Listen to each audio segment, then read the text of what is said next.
Stream is live. We are 8 minutes late. I'll take the blame for that. I think that's solidly on me. Man, my watch was broken for like a week. I had to get a new battery in my watch, and my already poor punctuality just like went. I mean, I didn't realize how much I rely on my watch to. I don't take the time to pull my phone out, because if I do this and I look at my phone, then I open it and I do something else, and then I get distracted. But we are live on Facebook. So we're finally here after like 10 minutes of me trying to figure out the live stream. So I apologize, internet audience, for the lateness of our hour. We're about 10 minutes behind schedule, but we're here now, and that's what's important, right? So welcome everybody. If you're watching this, please share this to any motorsports or track related Facebook group. You think anyone is interested in fire safety, which we all are, but particularly what suppression system should you fit for your track car, your race car, and your application, because we have Brandon Marshall from Lifeline Fire and Safety Systems with us, and Mr. Zach Schucker from HMS Motorsport, who is here to help answer your questions about fire safety and fire suppression. So I'm Andrew with Apex Pro. Most of you probably already know me. So hop on in and start asking your questions in the comments about fire systems that you want answered live on the air. And I will let these two gentlemen introduce themselves and start sharing what they find to be valuable information about fire safety on the racetrack. Brendan, I'll let you go first. All right. Yeah, so I'm Brandon Marshall from Lifeline USA. We're the North American importers and distributors for Lifeline Fire and Safety Systems out of the UK. We've been doing it for, I guess, roughly about 5 years now, and very happy with guys like HMS, who are helping grow the brand and push the fire safety, fire education throughout the paddock. And I'm Zach, as Andrew said. I do all the Lifeline at HMS for the most part. A couple of guys help out here and there. I think we started carrying it in 2017, I believe it was. Just as like a little background about me, I've been with HMS for over 5 years now, and I came from sports cars doing like the Rolex 24 and stuff before I came to HMS. So. Awesome. You're great folks to have with us. So Zach is a regular contributor for Motorsports Safety Live, usually watching the stream that Joe is helping us produce. And obviously Brandon is going to bring some specialized knowledge to the table. So I shared this, that we were doing this tonight in a couple of Facebook groups and in the Apex Pro users group, and saw a handful of questions on the high performance driving and racing group. And I will share the stream over there as well, so those folks can contribute. But as we go through the presentation, you guys just ask your questions in the comments. I'll be responding to you there, and I'll let you guys jump right into it. Cue me when we need a video played, and otherwise we'll be learning about how to stay safe. All right. So I think the first thing we really want to get into is kind of the evolution of fire suppression. What kind of suppressants we've used in the past, what's being currently used now. Brandon definitely is the man on all that, because he's had to deal with it. He's had to deal with all their systems containing it. So I'll let you go from there, Brandon, and expand on that and what each one is for. Yeah, so going back, many years, fire systems in sport really started with halon. Halon's kind of a dirty word throughout the paddock, but it's super effective. Had some ozone and some health detriments. So mid 90s that started being discovered and started being phased out, and that's where AFFF, or aqueous film forming foam, really came into play.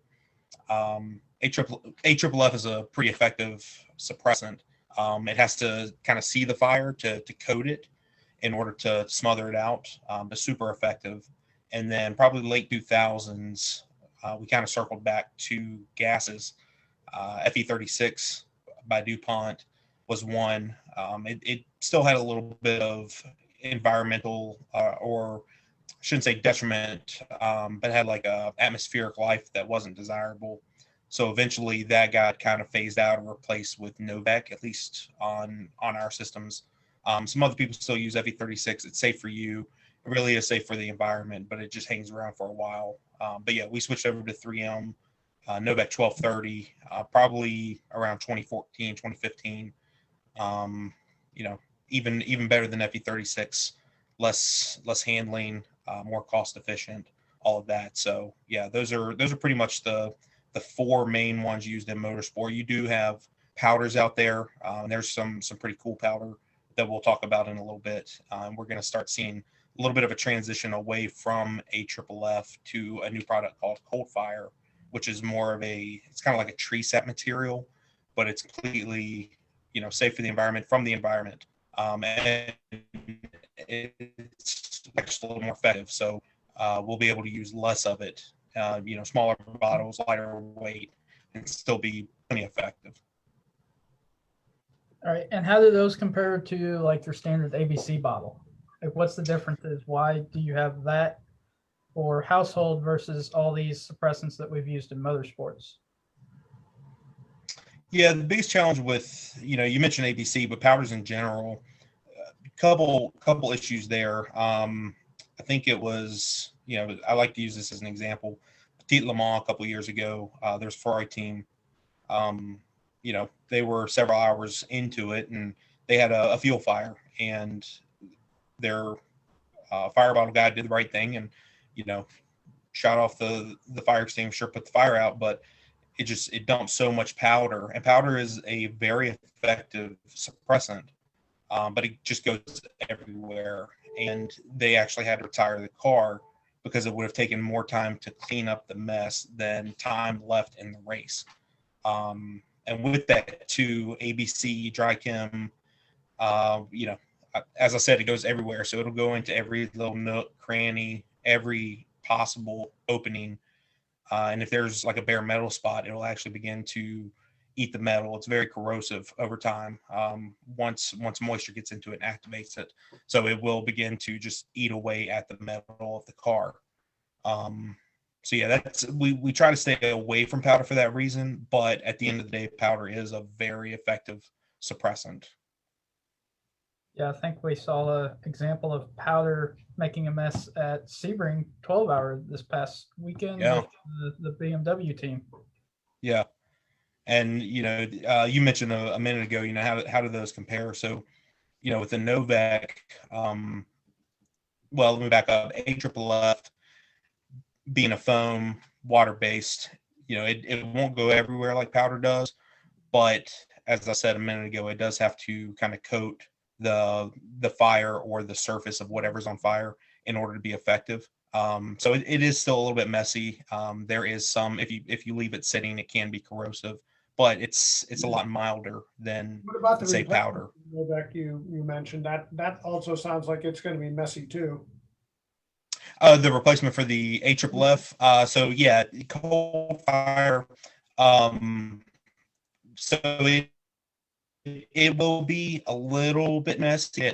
Unfortunately, we've had a couple of M2s we've seen that were accidentally fired off with our new 0275 system that uses it's 0.7 liters of Cold Fire, and realistically in those cars, you can't even tell that it was fired off. So there's a little bit of residue, but it's not nearly as bad as AFFF. Yeah, and then so, kind of going into that, you talked about how suppressants in the past were harmful to the environment, maybe harmful to the person because, halon took the oxygen out, which affected the driver. Now you have Novec, which is more of a supercoolant. So it's much safer for the person to inhale. And the biggest advantage to Novec is it evaporates. So you don't have to worry about it harming electronics because it's safe for them. You don't have to worry about cleaning it up. Where like AFFF, it's a foam, so there's a cleanup process for that, correct? Right, and also with Novec, people, again, going back to halon's kind of a dirty word. Halon did suck the oxygen out of the air to displace oxygen. So even if if you weren't on fire, the surrounding area would be affected. Novec it creates a barrier to the heat source, so it doesn't displace oxygen, but think of it kind of like a dome. So if something's on fire, it creates like a dome of protection. It blocks out oxygen getting to fire. The fire will use up all of that oxygen inside that barrier and then essentially choke itself out. But that leaves you on the outside of that dome completely safe away from it. So it's not going to pull the oxygen away from you. It stinks pretty bad, but it's completely safe for you. Yeah, I know we've tested it before where if you drop it on a piece of paper, it will get the paper wet, and then about 2 minutes later, the paper is completely dry, like nothing happened. I've accidentally sit in my face, and it evaporates pretty quickly. Hey, Doug Francis, I saw you jump on. Do you have a fire suppression system in your Corvette? I know you do in your Lemons cars.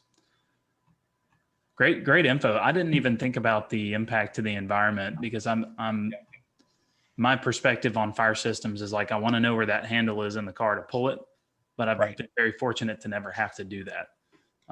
So I'm very interested to just learn kind of more of like what that looks like from a driver's perspective with a modern system in the car. Like, what do you kind of go through? You pull the fire suppression system, it goes off, and then hearing about all the material that gets released and like all the suppressant, the foam and everything that goes out. That's kind of interesting. That's good information for somebody that like me that hasn't had to pull a fire system or been watching it on TV when that happens. But that was my interjection. If you're watching, guys, ask your questions in the comments on the stream on the Apex Pro page. I'll try to monitor the live streams on the other pages as well, but let us know your experience with fire suppression. Maybe if you've ever been in a fire, or if you're working on installing a suppression system in your race car right now. Sorry, guys, go ahead. Okay. So obviously everybody knows that, in America, for the most part, dirt track, circle track, anything like that, we follow kind of SFI rules. Right. European, you get FIA, which is what a lot of like IMSA is based off of, Le Mans, everything like that. So how do those ratings apply to fire systems, and what's the differences between them? Yeah, like you said, American Motorsports will typically follow SFI 17.1. Some open wheel cockpit, open cockpit stuff is starting to do 17.2. But mainly what their standard is they're looking for fuel cell coverage and cockpit coverage. Once you expand outside of the US, most everybody, there's still some SFI like up in Canada, over in the UK, but most everybody is working on the FIA regulations. There's two of them there. There's Teclis 16 and Teclis 52, which is also known as 8865.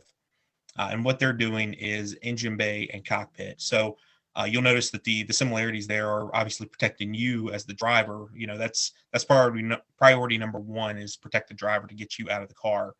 But we also want to protect your investment. So the FIA, they tend to think that a fire is most likely going to happen in the engine bay or up towards the front of the car. SFI short track, I know, probably a couple times a year, if you're watching NASCAR or something like that, you'll see somebody get rear-ended or back into a wall, and you can see, pretty big fire there. So they like the fuel cell coverage. So that's mainly the two differences between those specs.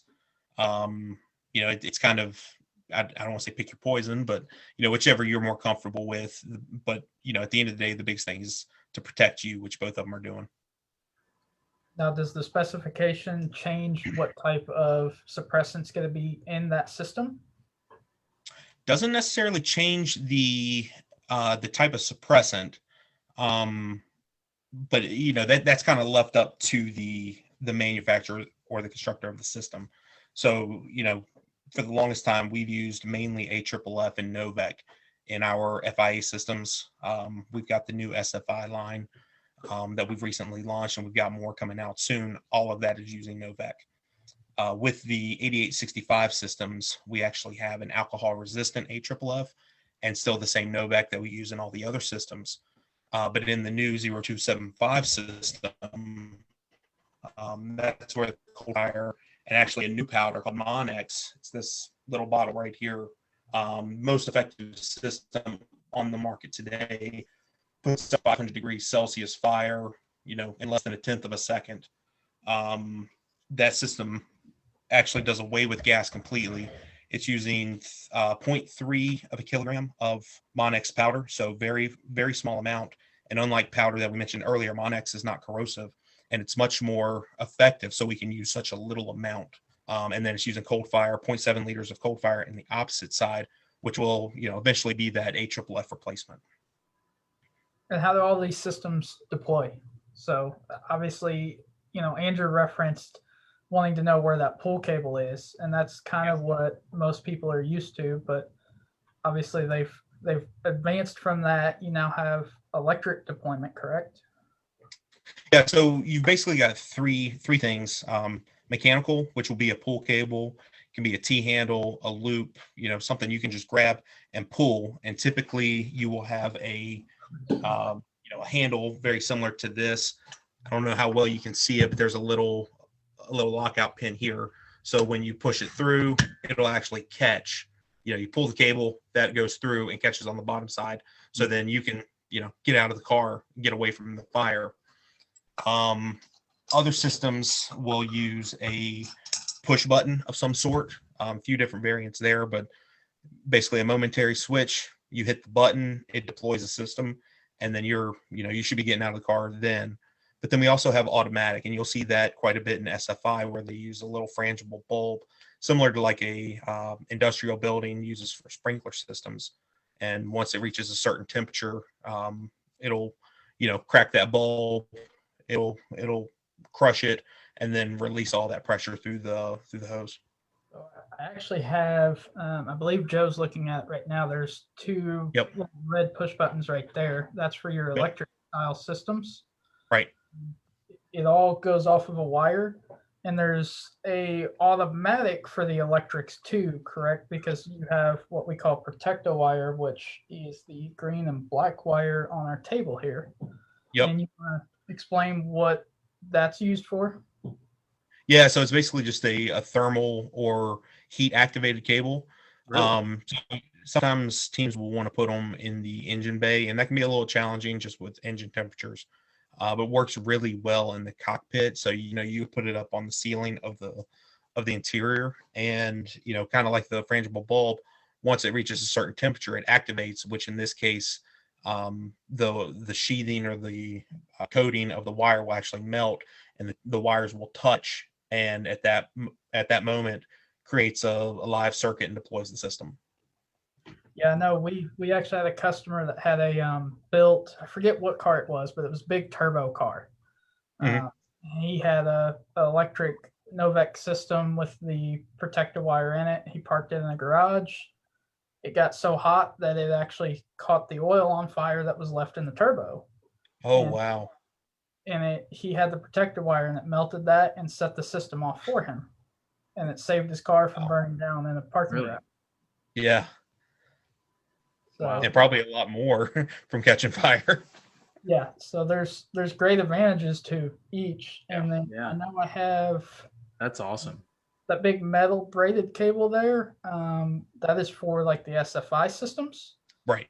And there is a black knob there on the end. So that is the frangible bulb for the SFI stuff.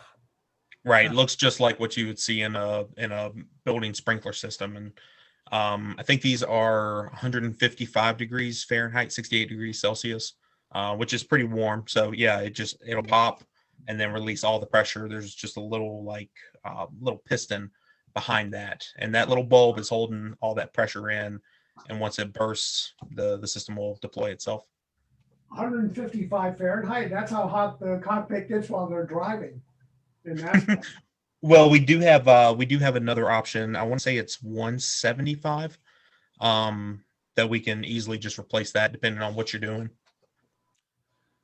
Yeah, I like both of those options a lot, because the anytime you can remove the driver from having to make the decision to pull the, like if you're in a fire and there's flames, and you have to get to that extinguisher pull or the button that you press if you have an electrically actuated system. Yeah.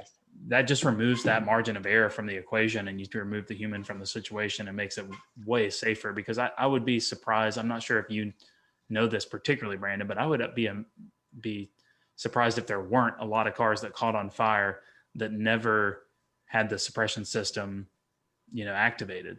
They caught on fire and someone had plenty of time to do it, but because of the situation and the stress, it was never actuated.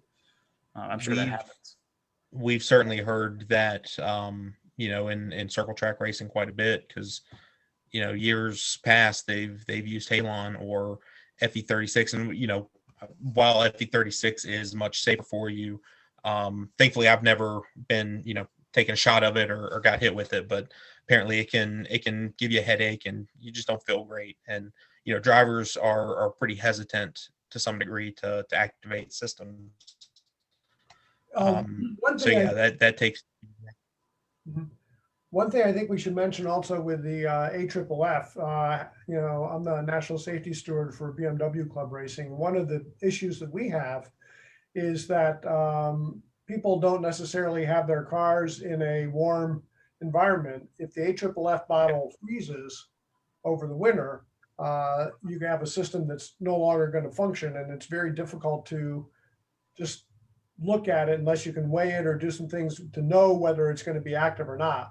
And so by looking at Novak and some of these other systems, at least you don't have that issue. But it's been a common problem, and I think a lot more people have that problem than are aware of it.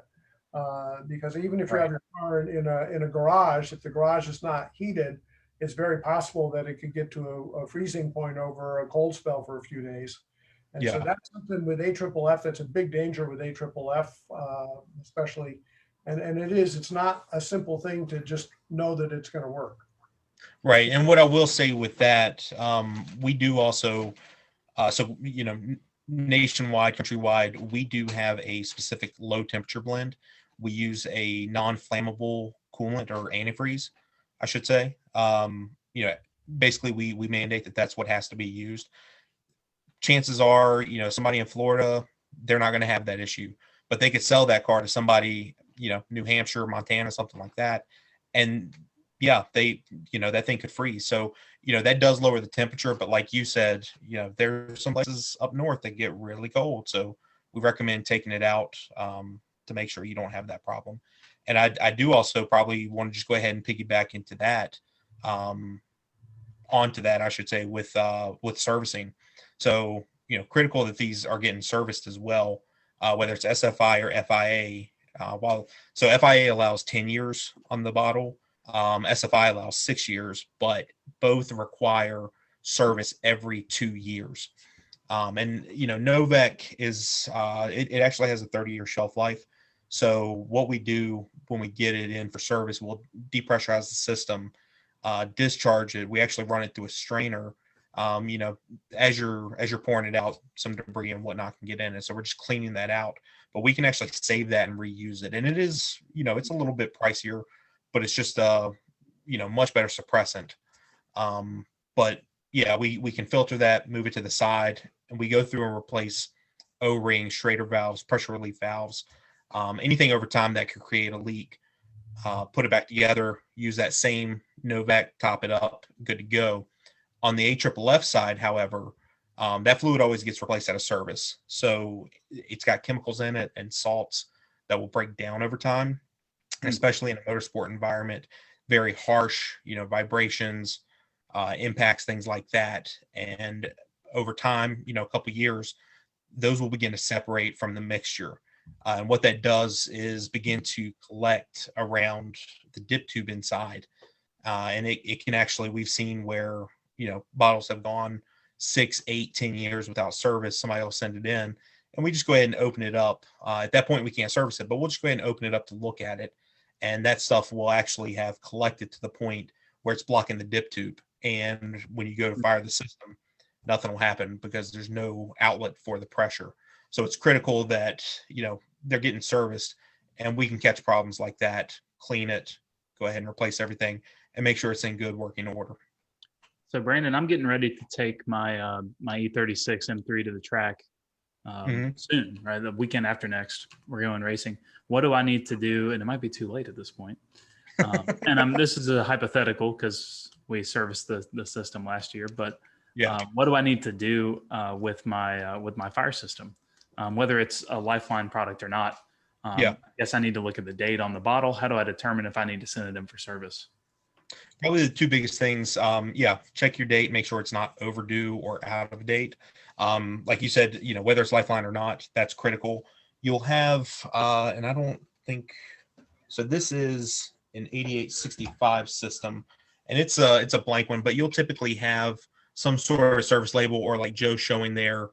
It'll show you like the last date it was done and the date that it's due again. So obviously make sure you're in that window.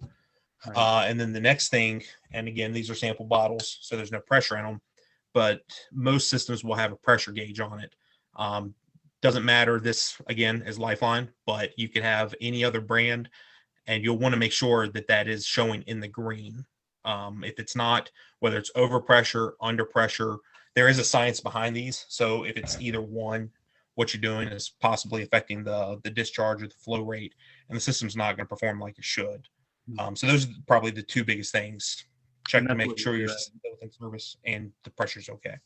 Gotcha. And that's what you're inspecting for when you get it back as well. In addition to what you spoke to with changing out the suppressant itself. Right. Yeah. So what's the time period that somebody needs to get it reserviced? By FIA or SFI specification, how often? And what is there a grace period if you miss that? Exactly. So it's every 2 years, whether it's SFI or FIA. Both sanctioning bodies or regulating bodies require it done every 2 years. From the Lifeline perspective, with our products, you have an additional 4 years. So say you get it done today and you miss that 2 year window, March 30th, 2023. So at that point, you have 4 more additional years to get a service. We don't recommend doing that. But if you tuck the car away for, a year, you skip a year of racing or something like that, come back to it, as long as it's still within that essentially 6 year window, we can still service it. And the bottles are only good for 10 years, correct? On the FIA systems, SFI puts a hard cap on 6 years for their bottles or their systems. Folks, if you're joining in, we're here with Brandon Marshall from Lifeline Fire and Safety Systems and Zach and Joe from HMS Motorsport, coming to you live from Charlotte and Virginia, somewhere in Virginia, Brandon? Dublin, Virginia. Awesome. And I'm in Birmingham, Alabama. So I was going to say, y'all should move further south. You don't have to worry about your fire suppressant freezing in the winter. Global warming, don't say that. You're going to get warm up there eventually. But if you're joining in, make sure that you ask some questions if you're interested. If not, just hop in and hear what these guys have to say, and we'll try to keep you safe when you get out on the track here in the next week or so, because it's getting warm and everyone's heading back to the track. Yep. So speaking of going to the track, say you're that BMW club racer and you want to get a system. What should we start looking at if you're that person? What would you recommend to them?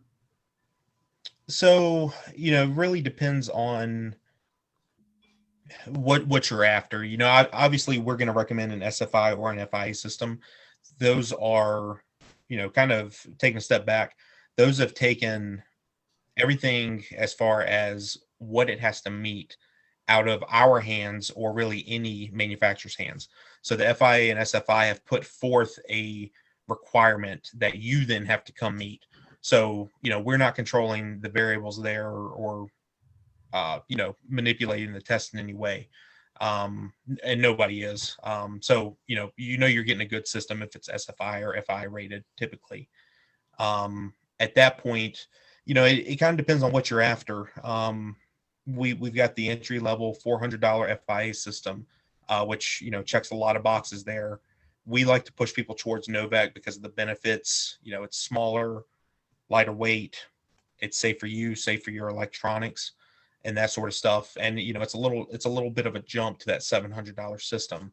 But at the end of the day, we have people that are pretty conscious about weight, and they need the latest, greatest, smallest things. So we kind of have a range of products that we can suit them to meet that. One of the issues I think we have, with sanctioning organizations is that some organizations say, well, we need a 5-pound bottle or we need a 10-pound bottle. But then when you come to Novec, that doesn't really fit. So how do you, because a 3-pound or the small Novec bottle is going to give you as much extinguishing power as what a 10-pound traditional bottle? Yeah, and that's also kind of a we hit it on a little bit earlier, American or U.S. way of doing things versus the rest of the world. Really, and so like I'm struggling, with SCCA, with BMW CCA, we're struggling with, well, do we put in the FIA standard? Do we put in the SFI standard? Do we put in any standard? Do we just say, no, you have to have a 10-pound bottle? What advice could you give to sanctioning organizations to say, how could I create a rule in a sanctioning organization that would, recognize that a 3-pound Novec bottle is going to give me as much protection, if not more, or be less than a 10-pound AFFF bottle or something like that. I mean, that's really education wise. I think if there's anybody from sanctioning organization that's watching this, if you can kind of just talk about that a little bit so that people can really understand that, hey, this and this are two different extinguishants. The volume, it's not a question so much of pounds of, volume. It's what the capability is.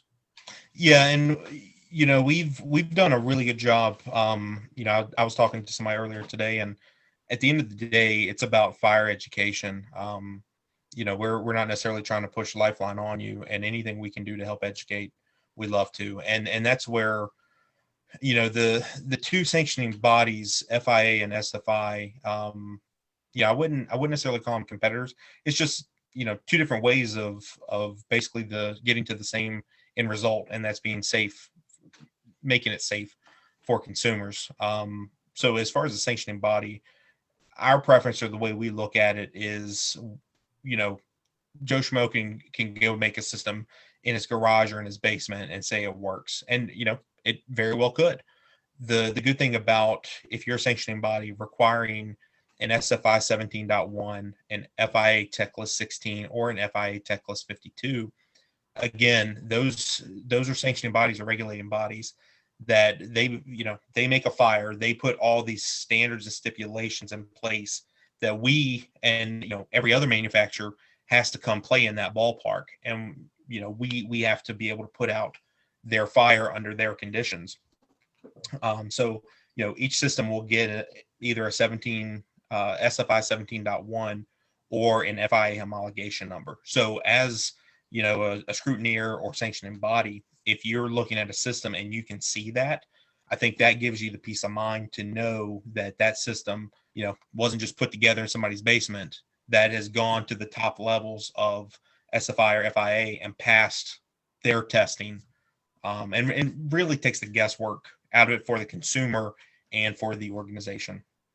So I guess the point I was trying to get at is that if you are a sanctioning organization, trying to specifying one or both of those standards is going to go a long way towards making sure that your participants have a safe system that has, right, rather than you just putting not an arbitrary, but a rule in to try to say this weight or that weight or this extinguishing or that extinguishing. As long as it meets that standard, you're at the best point as far as capability to put out the fire,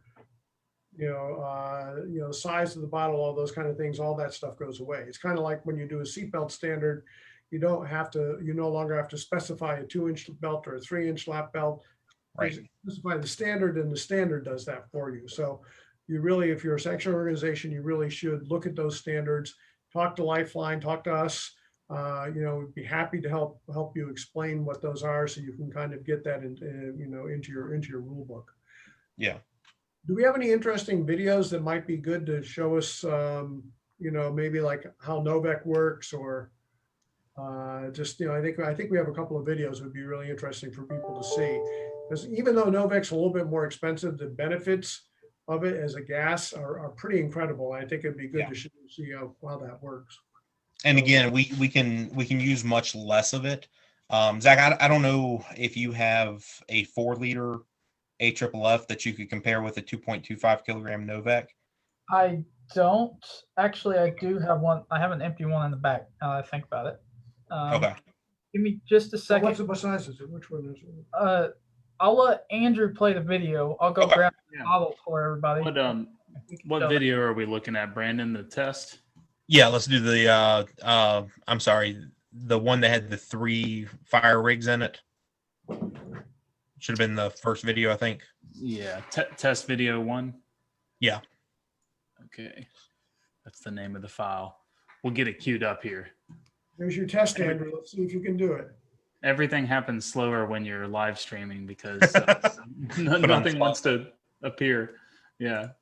So I should have already opened it, but now I'll open the file and it's going to take like 5 minutes. But this is really interesting stuff because particularly if you're somebody watching and you drive, at a track day and you haven't had to come across or run across the rules and regulations regarding fire systems and fire suppression. Right. This is something that nobody wants to ever have to deal with, but having this knowledge or at least the ability to access this knowledge sometime in the future is going to pay off.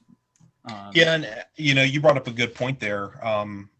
Fire doesn't discriminate. I tell people that all the time. Fire does not discriminate. It doesn't matter if you are in a street car, probably unlikely to happen. But a track, designated track car, race car, doesn't matter. Fire can happen at any point. You don't have to be racing for it to happen. All right, we're queued up with the video. Sorry about that. And here is the test video, Brandon. Test video 1, trimmed. Let me turn off. Yeah, so the first one here is an AFFF system. So the aqueous film forming foam. So you can see once he fires it, what it's doing is basically coating the fire. This one here would be a Novak, and you can actually see the gas shooting once they deploy the system, and how quickly it's able to just knock down the fire. And then Ford Focus, actual car rig that we do. And this one, I believe this one as well is a 0360 Novak system. Wow. Can we watch that again? I want to see that. Yeah, absolutely. So which suppressant is this? The first one? This will be the foam, AFFF. AFFF. Yeah.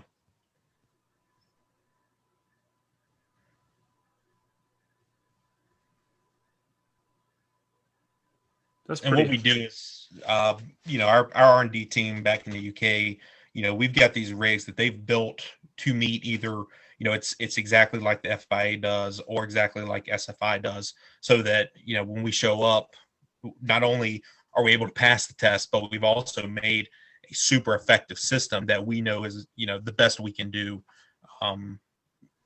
performance, delivery, all of that, to make sure that we're doing the best we can do to put out the fire, which, is no guarantee, but to protect you and your investment. That's awesome. Do you want to replay any of that video again, or have we covered that? That's pretty cool that you guys are going. I mean, what we're looking at here is literally a rig that you've put together to test, how the fire is going to interact with the interior of the car. I mean, there's a lot of sophistication there, I'm sure, that goes into deriving these systems so that you can pass the FIA standards and everything. Yeah, what you can't see there, if we put a camera in there, we're just melted. But so inside that Ford Focus, there's a couple of partitions or blocks, you might say, where when you show up to an FIA test, for example, you don't know necessarily how they're going to start the fire. So, the front section, they'll have a quadrant. They may put 2 pans in their fuel and put them on fire. They might put one in the back. So there's different ways that they will set that up. You never know what it's going to be, but you still have to be able to perform to, pass it and get that homologation. That's cool.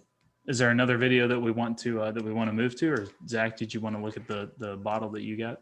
I think we can compare an AFFF bottle compared to a Novec bottle for sizing. Yeah.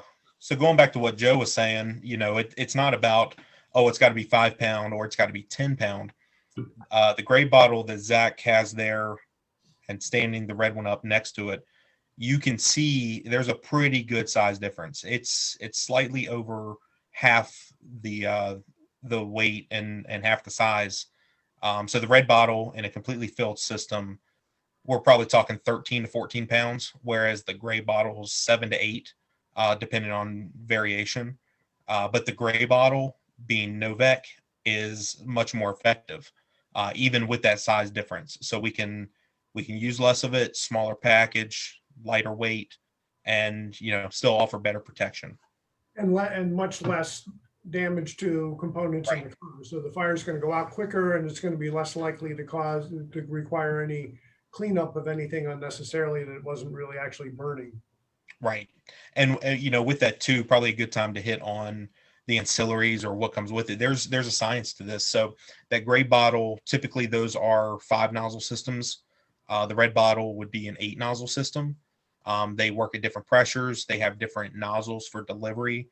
So there's a science that goes behind it. When you start, mixing components, you can certainly affect the flow rate, the discharge. You change tubing. If you add too much tubing, take away too much tubing, you don't use all the nozzles. There's a lot to it that, one little change could affect it. So that's probably one of the biggest questions we get is, well, it comes with 8. Can I just use 4? Can I just use 6? Ultimately it's up to you, but we strongly recommend using what the system came with, because that's how it's been designed, and that's how it's been tested to work where we're satisfied with it. Brandon, with your selling fire systems, right, it seems to me like there's definitely an installer role as well, and you're selling a system a lot of times to a driver who's maybe going to install it themselves, but more than likely going to have a shop or somebody like that install it. So do you spend most of your time talking with owner drivers, guys that are wrenching on the weekends doing their own fire system installation? Or is it more of you talk to Zach at HMS, or you talk to somebody at a shop somewhere that's installing one in a car? Because there is an element of education that needs to happen before you even put, when you're putting the thing in the car, right? Right. I would say from that perspective, we probably end up taking more questions from like the end consumer. People love to do DIY. I'm one of those guys. People love to do it themselves. And we include a installation manual that is pretty straightforward, and really anybody could do it.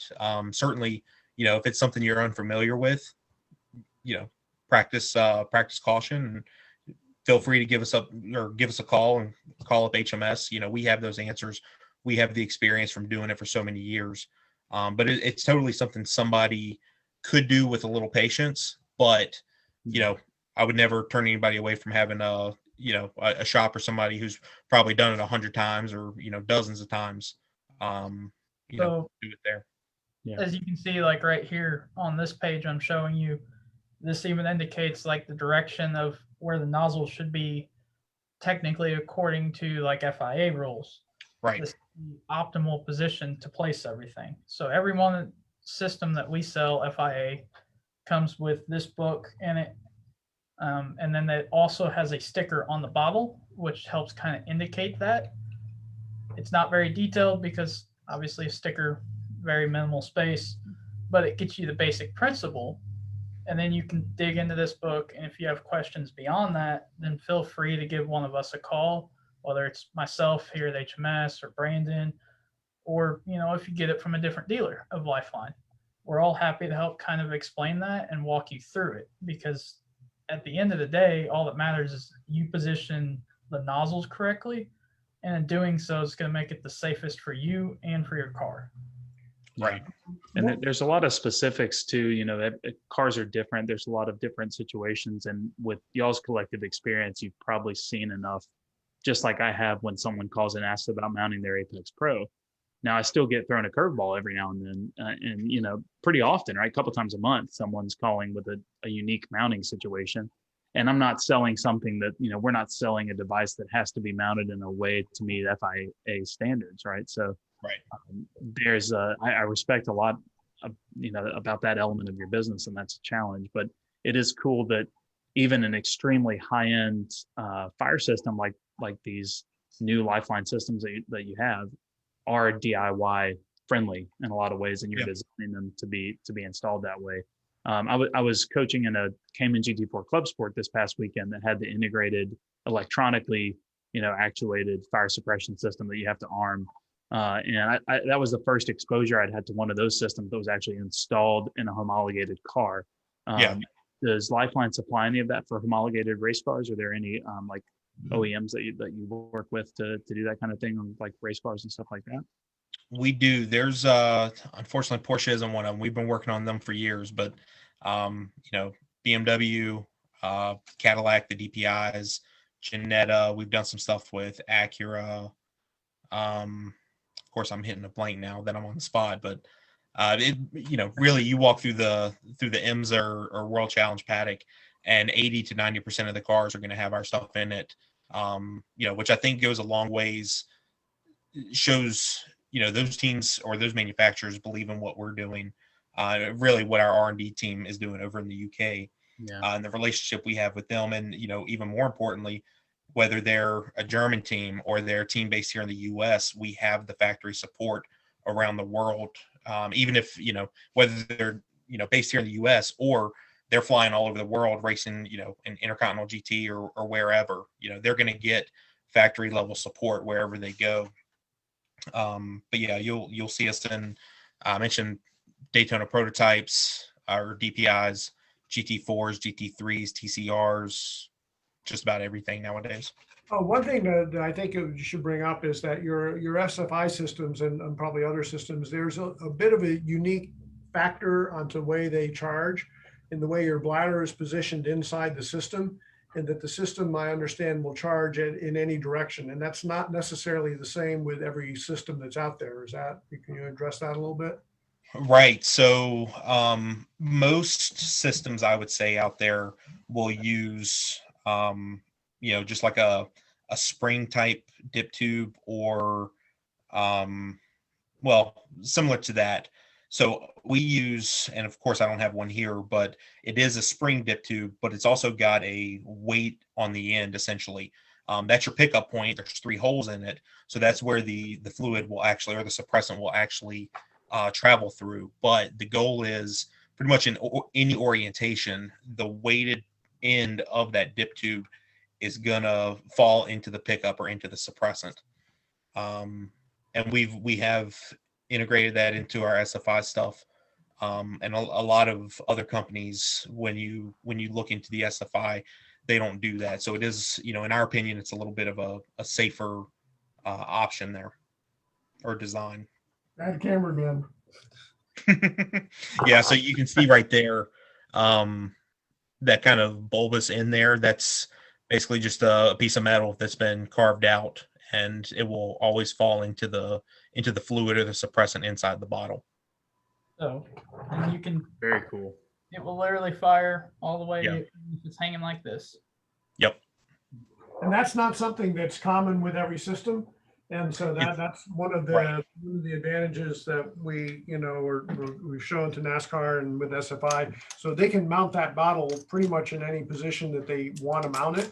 And regardless of what orientation the car is, including upside down, that bottle is going to fire. So that's a pretty unique advantage of the Lifeline technology that they've incorporated.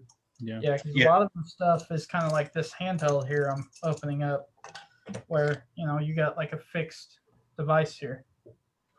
We can get away with that in the handheld because you're always firing that in the upright position. In a car, we've certainly seen our share of rollovers, flips, etc., and you never know how that car's going to land. So that fixed dip tube like that isn't ideal for an actual plumbed in system or motorsport system. In your car, if you're, like Porsche Club or whatever, you have the option of different fire extinguishers, handhelds. Mm-hmm. So you can get both an AFFF handheld as well as getting a Novak handheld. So if you're looking to get a fire extinguisher for your car, a Novak extinguisher is not going to create the damage or the residue that you're going to get from an AFFF. So it may cost a little bit more, but God forbid you should ever need it. The the damage that you're not going to create in the car is going to be something pretty significant, or probably Right. more likely the damage that your friend has, because you're going to be stopping and taking your extinguisher to put out your friend's fire, probably more likely than putting out your own fire. So, Yeah, and we don't recommend relying on a handheld only. Handheld is a nice complementary piece. There's certainly all fires are kind of unique, and I would say that you never have the same scenario twice. But there's a good portion of fires where you're able to just reach over and unclip the handheld and put out a fire, or like Joe said, put out your buddy's fire. But that shouldn't be the only thing that's relied on. You should have a plumbed in system, and then the handheld is just a complementary piece.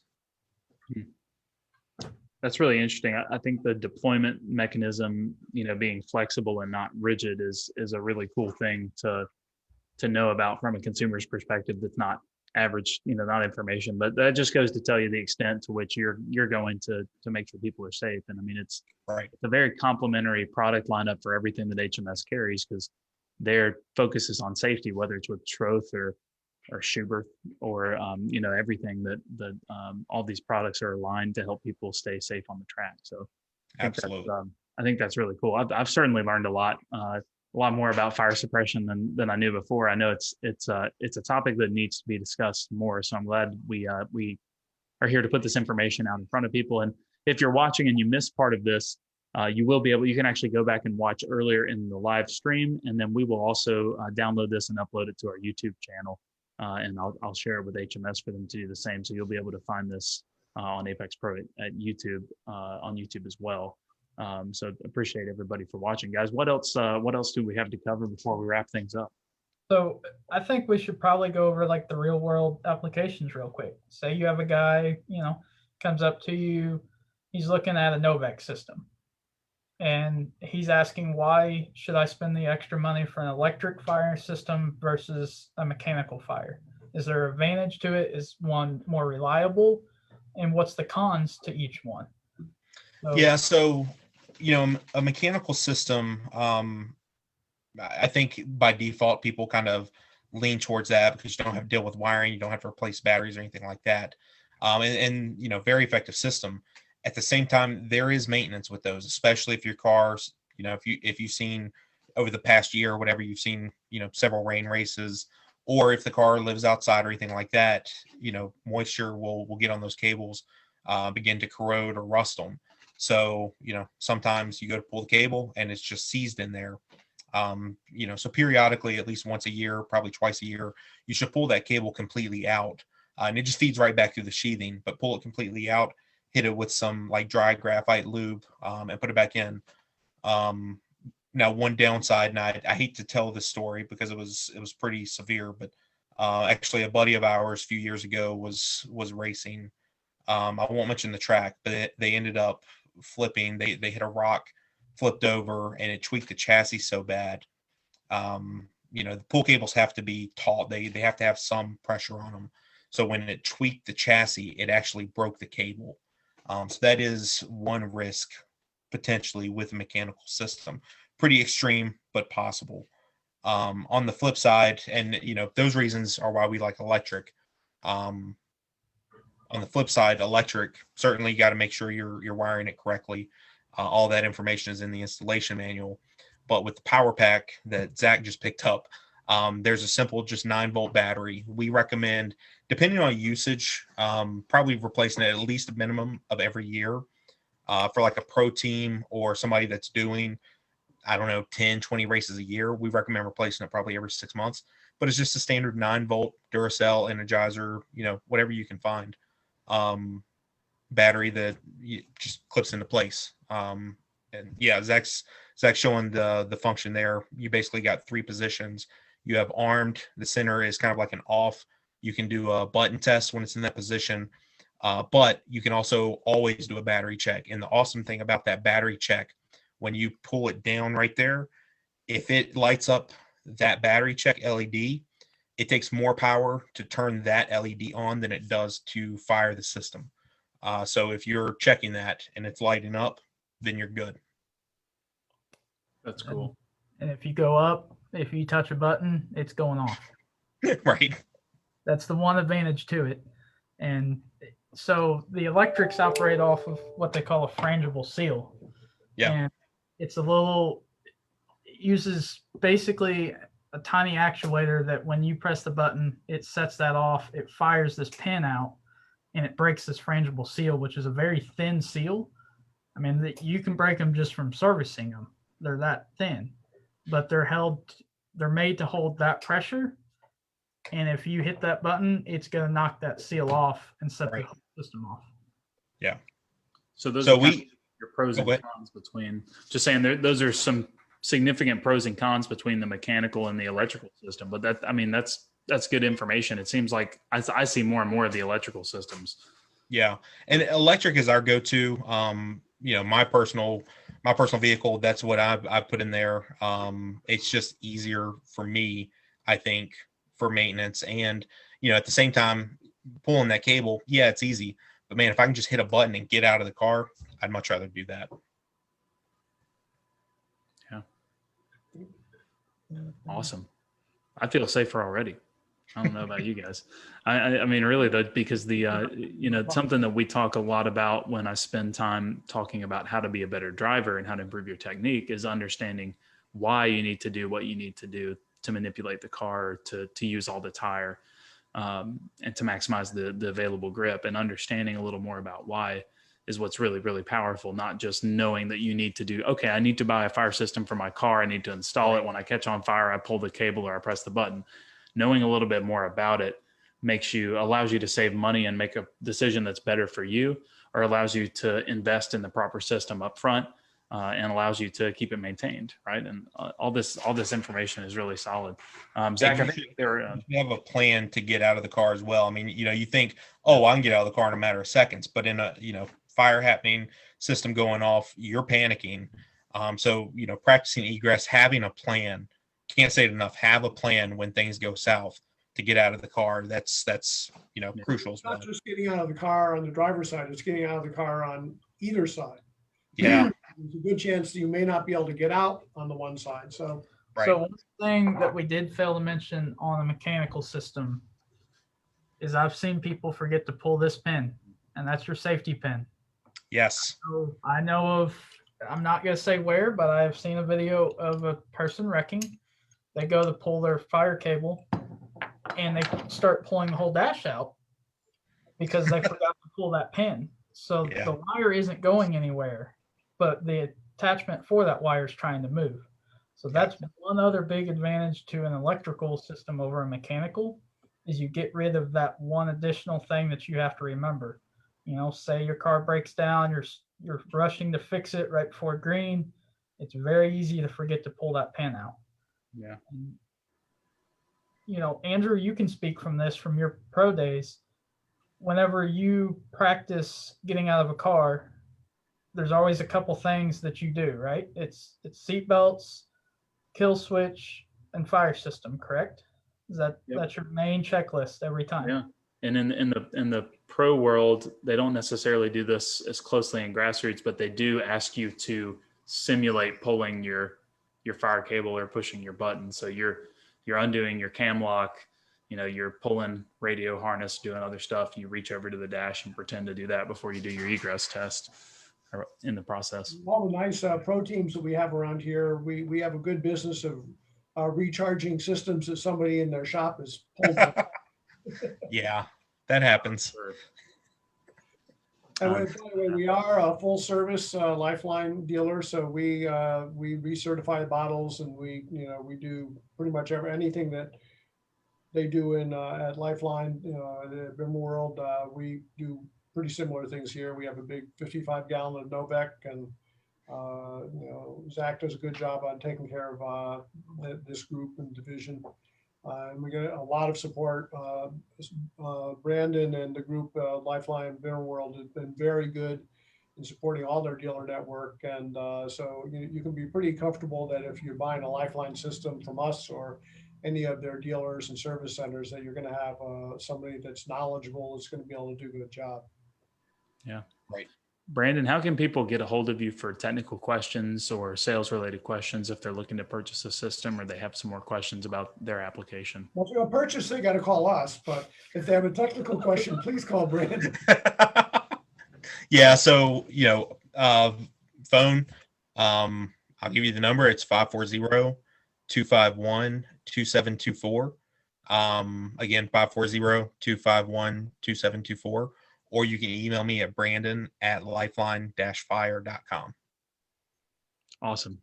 So guys, if you have a Lifeline system in your car and you have questions for Brandon, or you're interested in asking more technical questions, that's how you get in touch with him. If you're in the greater Charlotte area, or you need to purchase a Lifeline system, you guys all know HMS by now, and you know where to get their full line of safety products, as well as Apex Pro and other devices to help you go faster and keep you safe on the track. So guys, thanks for joining me tonight. I really appreciate it. I learned a lot. I selfishly enjoy these sessions because I always get to turn around and I'm at the track teaching a classroom or working with a coaching client, and something comes up that we've talked about in these Motorsports Safety Live videos, and I go, well, guess what I learned? Just hit the Rolodex. That's right, and it's really valuable stuff. So I really appreciate it. Yeah. Well, thanks for having me. I'd love to talk about this stuff, and at the end of the day, it's about making the sport safer.